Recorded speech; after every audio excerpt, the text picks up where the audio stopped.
ഞാൻ ചെയ്യുന്ന വർക്കുകളൊക്കെ സ്ക്രിപ്റ്റിൽ നമ്മൾ കേട്ട് കേട്ട് കേട്ട് കേട്ട് കേട്ട് എനിക്ക് ബൈഹാർട്ടായിരിക്കും ഓൾമോസ്റ്റ് ഞാനൊരു സിനിമയിൽ അഭിനയിക്കാൻ ചെല്ലുമ്പോൾ. എൻ്റെ ഡയലോഗും എൻ്റെ കാര്യം മാത്രമല്ല, സിനിമയുടെ മൊത്തത്തിലുള്ളൊരു സാധനം നമുക്ക് അറിയാമായിരിക്കും. എന്നാലാണ് നമ്മളെ എങ്ങനെ പ്ലേസ് ചെയ്യണം എന്നുള്ളതിനെ കുറിച്ചിട്ടുള്ളൊരു ധാരണ കിട്ടുക. പക്ഷെ ഈ പറഞ്ഞില്ലേ ഈ ഡാർക്കാണല്ലോ, ഈ ജോജുവിന്റെ സിനിമയൊക്കെ ഡാർക്ക്, അങ്ങനെ ഒരു അങ്ങനെ. എന്റെ പേര് അങ്ങനെയാണ് പറയാം. എന്നെ കുറെ പേര് വിളിക്കാണ് ഡിപ്രഷൻ സ്റ്റാർ എന്നൊക്കെ വിളിക്കാറ്. ഡിപ്രഷൻ സ്റ്റാർ അങ്ങനെയൊക്കെ എന്നെ അഡ്രസ് ചെയ്തിട്ടൊക്കെ പറയാറുണ്ട്, വേദിയിൽ ഇരുത്തി പറഞ്ഞിട്ടുണ്ട്. അപ്പൊ ഈ പണിയാണെങ്കിലും ജോസഫ് ആണെങ്കിലും ആണെങ്കിലും അപ്പൊ ഇത് ടൈപ്പ് കാസ്റ്റ് അടുത്ത ഒരു വേറെ ഇപ്പം മറ്റേ ആക്ഷൻ ഹീറോ ബിജുവിനകത്ത് ഒരു കോമിക് ക്യാരക്ടറാണ്. അപ്പൊ അങ്ങനെ ഒരു ലൈനിലേക്ക് അല്ലെങ്കിൽ ഒന്ന് മാറ്റി പിടിച്ചാലോ അങ്ങനെ ഒരു ചിന്ത അങ്ങനെ എന്തെങ്കിലും? എനിക്ക് ഭയങ്കര ആഗ്രഹമുണ്ട് പലരും. നമ്മൾക്കിത് പ്രൊജക്ട്സ് കിട്ടുന്നതിനനുസരിച്ചിട്ടല്ലേ. ഇപ്പം നിങ്ങളൊന്ന് ആലോചിക്കുക, ജോസഫ് പോലീസ്, നായാട്ട് പോലീസ്, ഇരട്ട 2 പോലീസ്. എനിക്ക് അപ്രീസിയേഷൻ കിട്ടിയ 3 പടങ്ങളിലും ഞാൻ അവതരിപ്പിച്ചത് പോലീസാണ്. ഇത് 3 എണ്ണത്തിന് എനിക്ക് സ്റ്റേറ്റ് അവാർഡ് കിട്ടിയിട്ടുണ്ട്. മൊത്തം ഒരു 4 സ്റ്റേറ്റ് അവാർഡ് കിട്ടിയിപ്പോൾ. അപ്പോൾ ഇതൊക്കെ പോലീസ് പരിപാടികൾക്കാണ് കിട്ടിയിരിക്കണത്. അപ്പോൾ ആഗ്രഹം വരുന്നതിന് നല്ലപോലെ ചെയ്യാന്നുള്ളതാണ്. കോമഡി ചെയ്യാൻ ആഗ്രഹമുണ്ട്. ഇപ്പോൾ ഞാൻ പണ്ട് കുറേ കോമഡി ഹ്യൂമർ ക്യാരക്ടേഴ്സൊക്കെ ചെയ്തിട്ടുള്ള അതിനൊത്ത ഇത് ഏറ്റവും ചെയ്യാൻ ചാൻസ് ഉള്ള സാധനമാണ് അത് ആരാണ് അതിൻ്റെ ക്രിയേറ്റീവ് ഹെഡ് എന്ന് നോക്കാണ്ട് ഞാൻ പോകാറില്ല. അത് നല്ലൊരു ഡയറക്ടറുടെ കീഴിൽ നമുക്ക് നല്ല ഹ്യൂമർ ചെയ്യാൻ പറ്റത്തുള്ളൂ, അല്ലെങ്കിൽ ഭയങ്കര ക്ലാഷാവും. അപ്പോൾ ഇപ്പോൾ ആക്ഷൻ ചെയ്യണമെന്നുണ്ടെങ്കിൽ അതിനെക്കുറിച്ചൊരു ഡയറക്ടർ എപ്പോഴും സ്ക്രിപ്റ്റും ഭയങ്കര ഇമ്പോർട്ടൻ്റാണ്. അതിനെ ഡിപ്പെൻഡ് ചെയ്തിട്ടാണ് നമ്മൾ നിൽക്കുന്നത്. ഇതോ ഇപ്പം ജിത്തുവിൻ്റെ ചെയ്യുന്നതോ അതോ ഡാർക്ക് തന്നെയാണോ അതോ? അത് ഒരു ത്രില്ലറാണ്. പുള്ളിയുടെ ജിത്തു ജോസഫ് സിനിമ എന്ന് പറയാവുന്ന തന്നെ സിനിമയാണ്. അത് നല്ല രസമായിരിക്കുമെന്ന് ഞാൻ വിശ്വസിക്കുന്നു. ജോജുവിൻ്റെ ഒരു അസാധ്യ പെർഫോമൻസ്, പിന്നെ നമ്മുടെ ഇരട്ട എന്നുള്ള സിനിമ, അതൊന്ന് പറയാം. അതിൻ്റെ ഒരു കാരണം സെയിം ലുക്ക് വൈസ് എല്ലാം സെയിം, പക്ഷേ കഴിഞ്ഞ ദിവസം കൂടെ ഞാൻ നെറ്റ്ഫ്ലിക്സിൽ ഒന്നുകൂടെ ഇട്ടത് കണ്ടത്. പറയാം അതിൻ്റെ ഒരു മേക്ക് അല്ലെങ്കിൽ അതിനകത്ത് ആക്ടിങ്. സത്യമായിട്ട് പറഞ്ഞു കഴിഞ്ഞാൽ അത് സാധാരണ പടം പോലെ അങ്ങോട്ട് അഭിനയിച്ച് തീർത്തു സിനിമ. പക്ഷെ അതിന് ഏത് പടം ചെയ്യുമ്പോഴും എനിക്ക് എൻ്റേതായിട്ടുള്ള പ്രിപ്പറേഷനുണ്ട്, എൻ്റേതായ ഒരു ഡിസൈനുണ്ട്.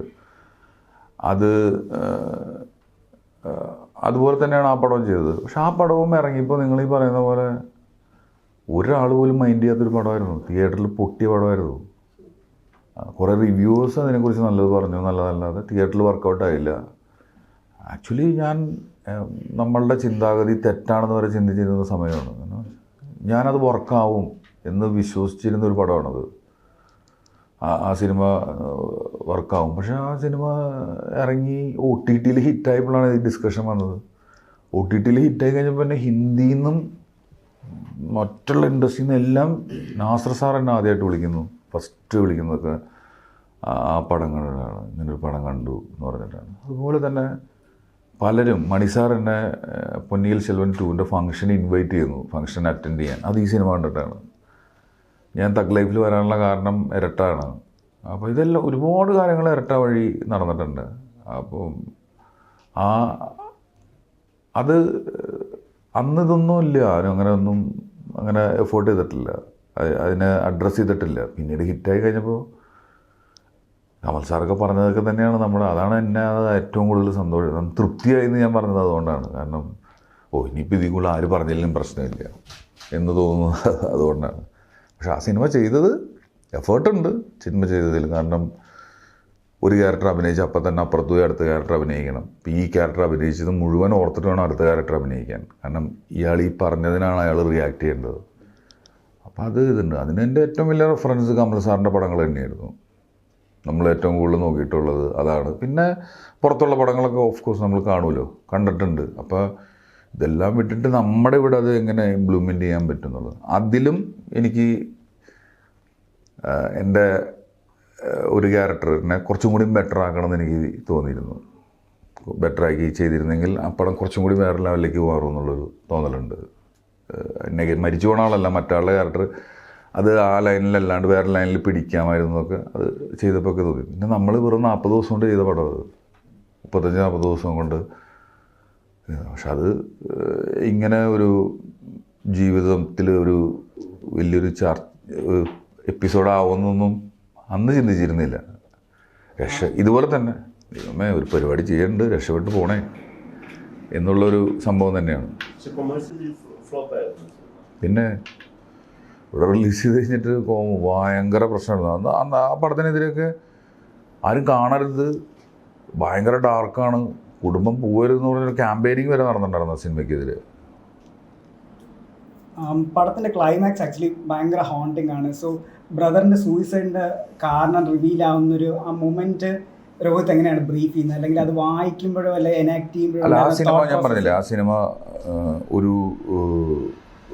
കളക്റ്റീവായിട്ടുള്ളൊരു വർക്കാണ്. നമ്മൾ ആ കഥ പറയുന്ന സമയം തുടങ്ങി ആ ഗ്രൂപ്പിൽ വന്നു ചേർന്നവരായിട്ട് ഒരു മൊത്തത്തിലൊരു ഡിസിഷൻ, നമ്മൾ ഡിസ്കഷൻസൊക്കെ പോയിട്ട് മാർട്ടിനും അതുപോലെ തന്നെ നമ്മുടെ കൂടെ ഉള്ളവരൊക്കെ കൂടി ഒരുമിച്ച് നിന്ന് ഡിസ്കസ് ചെയ്ത് അപ്പം നമ്മൾ അതിലുണ്ട്. അന്ന് ആദ്യമല്ല ബ്രീഫ് ചെയ്യുന്നത്, കഥ കേൾക്കുന്ന സമയം തുടങ്ങിയിട്ട് നമ്മുടെ ബ്രീഫിങ്ങുകൾ ഇങ്ങനെ പോയിക്കൊണ്ടിരിക്കുക. അല്ലാണ്ട് അങ്ങനെ അഭിനയിക്കാൻ പറ്റത്തില്ല. ഞാൻ ചെയ്യുന്ന വർക്കുകളൊക്കെ സ്ക്രിപ്റ്റിൽ നമ്മൾ കേട്ട് എനിക്ക് ബൈഹാർട്ടായിരിക്കും ഓൾമോസ്റ്റ്. ഞാനൊരു സിനിമയിൽ അഭിനയിക്കാൻ ചെല്ലുമ്പോൾ എൻ്റെ ഡയലോഗും എൻ്റെ കാര്യം മാത്രമല്ല, സിനിമയുടെ മൊത്തത്തിലുള്ളൊരു സാധനം നമുക്ക് അറിയാമായിരിക്കും. എന്നാലാണ് നമ്മളെ എങ്ങനെ പ്ലേസ് ചെയ്യണം എന്നുള്ളതിനെ കുറിച്ചിട്ടുള്ളൊരു ധാരണ കിട്ടുക. പണിയുടെ ഡയറക്ടർ ആയിട്ട് ഇവിടെ ഞങ്ങൾ എല്ലാവർക്കും ഇഷ്ടപ്പെട്ട ഒരു സിനിമയാണ്. പക്ഷെ ആ സിനിമ ആ വേണ്ടത്ര ഒരു ഒരു ഒരു ഒരു ഇത് കിട്ടിയില്ല ആ സിനിമയ്ക്ക്, അങ്ങനെ തോന്നുന്നില്ല. കാരണം അത് ഓൾമോസ്റ്റ് ലൈക്ക് ഒരു പെർഫെക്റ്റ് മൂവി പോലെ എനിക്ക് തോന്നിയിരുന്നു അത്. പക്ഷെ അത് എന്താണ് ആ സിനിമ, അത് അടുത്ത ഇതിലേക്കൊരു റിവ്യൂ ആണോ, എന്താ ആ സിനിമയ്ക്ക് പറ്റി? കാരണം അത് വേണ്ടൊക്കെ ശ്രദ്ധിക്കപ്പെട്ടിട്ടില്ല എന്ന് തോന്നുന്നു അല്ലേ? അത് കിട്ടേണ്ട ഒരു അല്ല, എൻ്റെ അടുത്ത് തമിഴിലെ കുറച്ച് ഡിസ്ട്രിബ്യൂട്ടേഴ്സും അല്ലെങ്കിൽ ഇപ്പം എന്നെ ഡയറക്റ്റ് ചെയ്യാനായിട്ട് കുറച്ച് വലിയ കമ്പനികളൊക്കെ വിളിക്കുന്നുണ്ട്. അപ്പോൾ അവർ പറഞ്ഞൊരു കാര്യമാണ്, അത് ആ പടത്തിന് വേണ്ടത്ര കളക്ഷൻ, ഇതിലും കൂടുതൽ കളക്ഷൻ വരാമായിരുന്നു, അല്ലെങ്കിൽ ഇങ്ങനെയൊക്കെ വരാമായിരുന്നു എന്ന് പറഞ്ഞില്ല. അത് അതിൻ്റെ കാരണം എന്താണെന്ന് വെച്ച് കഴിഞ്ഞാൽ എന്താ പറയുക, ചിന്തിച്ച് വരുമ്പോൾ നമുക്ക് വിധി എന്ന് പറഞ്ഞങ്ങോട്ട് തള്ളിക്കളയാം. ഇനി സംഭവിച്ചത് എന്താണെന്ന് വെച്ച് കഴിഞ്ഞിട്ടുണ്ടെങ്കിൽ അത് എനിക്ക് തോന്നിയിട്ടുള്ളതെന്ന് പറഞ്ഞു കഴിഞ്ഞാൽ നമ്മളുടെ ഒരു സിസ്റ്റം അങ്ങനെ ആയിപ്പോയി എന്ന് തന്നെ പറയാം. കാരണം ഞാൻ ഇപ്പം എന്നെ വിളിച്ചിട്ട് ഒരാൾക്ക് അപ്രീഷിയേറ്റ് ചെയ്യാനായിട്ട് എന്തോ പ്രശ്നമുള്ള പോലെ എനിക്ക് തോന്നിയിട്ടുണ്ട്. കാരണം എന്നെ ഇവർ 50 രൂപ വാങ്ങുന്ന സമയം തുടങ്ങി കാണുന്ന ആൾക്കാരാണ് പലരും. 50 രൂപ ജൂനിയർ ആർട്ടിസ്റ്റായിട്ട് നടക്കുമ്പോൾ തന്നു തുടങ്ങിയിട്ട് ഇന്നെനിക്ക് തരുന്ന സാലറി അതല്ല. വലിയൊരു സാലറികളൊക്കെ ഞാൻ വാങ്ങുന്നുണ്ട്, തരുന്നുണ്ട്. പക്ഷേ ഇത് അക്സെപ്റ്റ് ചെയ്യാൻ പറ്റാത്തൊരു സംഭവമുണ്ട്. അവർ വളരെ ശത്രുതാ മനോഭാവത്തോട് കൂടിയിട്ട് നമ്മളോടും നമ്മുടെ പടത്തിനോടും ഭയങ്കരമായിട്ട് ബിഹേവ് ചെയ്യുന്നുണ്ട്. ഒരു കാര്യമില്ലാണ്ട് നമുക്ക് ദേഷ്യം തോന്നില്ല ചില ആൾക്കാരോട്. എനിക്ക് തോന്നാറുണ്ട് ചില നമുക്ക് തോന്നും എന്ന് പറഞ്ഞ പോലെ എന്നോടും അങ്ങനെ തോന്നുന്നവരുണ്ട്. അപ്പോൾ അതിന് പല കാര്യങ്ങളുണ്ട്. അതിന് അത് ചിലപ്പോൾ അങ്ങനെയായിരിക്കും ഇത് സംഭവിക്കാൻ, ഇങ്ങനെയാണത് വരേണ്ടത്. പക്ഷെ ഞാൻ ഹാപ്പിയാണ്. എന്നെ സംബന്ധിച്ചിടത്തോളം ഞാനെടുത്ത റിസ്ക് പടം മിക്സ് ചെയ്ത് തിരിച്ച് മിക്സിങ് തിയേറ്ററിൽ നിന്ന് ഇറങ്ങിയിട്ട് ഞാൻ ഇതുവരെ ആ സിനിമ കണ്ടിട്ടില്ല. അതുവരെ ഞാനൊരു 100 തവണ 13 വേർഷനാണ് അതിൻ്റെ എഡിറ്റ് ചെയ്തത് തന്നെ. അപ്പോൾ ഓരോ എഡിറ്റും നമ്മൾ ഫൈനലൈസ് ചെയ്യാൻ വേണ്ടിയിട്ട് ഞാൻ എത്രയോ വട്ടം കാണുമെന്നറിയോ വീട്ടിലിട്ടും. കാരണം നമുക്ക് ഒരു തീരുമാനം എടുക്കാൻ വേണ്ടിയിട്ട്. അപ്പോൾ അങ്ങനെ ആ പടം കഴിഞ്ഞ് ഇറങ്ങിയതിന് ശേഷം ചിന്തിച്ച് നോക്കിയപ്പോൾ അത്രയും പൈസയുടെ റിസ്ക്കും പുതിയ ആൾക്കാരും എൻ്റെ മനസ്സിലുള്ള കുറച്ച് ചിന്തയും കൊണ്ട് ഞാനൊരു പടം ചെയ്തു. അത് പൊട്ടിയിരുന്നുവെങ്കിൽ, എന്തെങ്കിലും സംഭവിച്ചിരുന്നുവെങ്കിൽ ഞാനെന്ന് പറഞ്ഞ വ്യക്തിയില്ല. അത്രയും വലിയ റിസ്ക്കാണ് ഞാനത് എടുത്തത് ആ പടം ചെയ്യാനായിട്ട്. അപ്പം അതിൻ്റെ ഒരു ആശ്വാസത്തിലാണ് ഞാൻ. എനിക്ക് പരാതികളൊന്നുമില്ല. അതിൽ നിന്ന് ഞാൻ രക്ഷപ്പെട്ടല്ലോ, ദൈവമേ. കാരണം അത് എന്തൊരു വലിയൊരു താഴ്ചയായിരുന്നു എന്നുള്ളത് ഞാൻ ചെയ്യുന്ന സമയത്തോ അത് ഡിസിഷൻ എടുക്കുന്ന സമയത്തോ ഞാൻ അതിനെക്കുറിച്ച് ബോധവാനല്ല. ചെയ്യാം എന്നൊരു മൊമെൻറ്റിൽ തീരുമാനിക്കുന്നു, ഇറങ്ങിത്തിരിക്കുന്നു. ചെയ്ത് ഇതൊരു ഘട്ടം എത്തി തീർത്തിട്ട് ഇറങ്ങിയിട്ട് ഞാൻ പേടിച്ച്, പച്ചയ്ക്ക് പറഞ്ഞ് പേടിച്ച് അപ്പിയിട്ടുണ്ട്.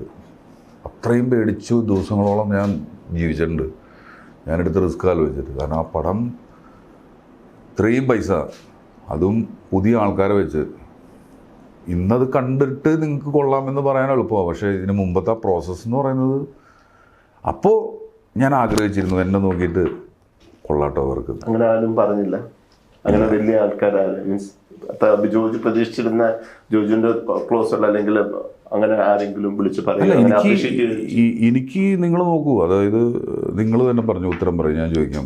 മറ്റൊരു എൻ്റെ പേരിന് പകരം ആ പടത്തിന് വേറൊരാളുടെ ഡയറക്ടറുടെ പേരായിരുന്നുവെങ്കിലും ഇതിൽ കൂടുതൽ സപ്പോർട്ട് കിട്ടുമായിരുന്നില്ലേ?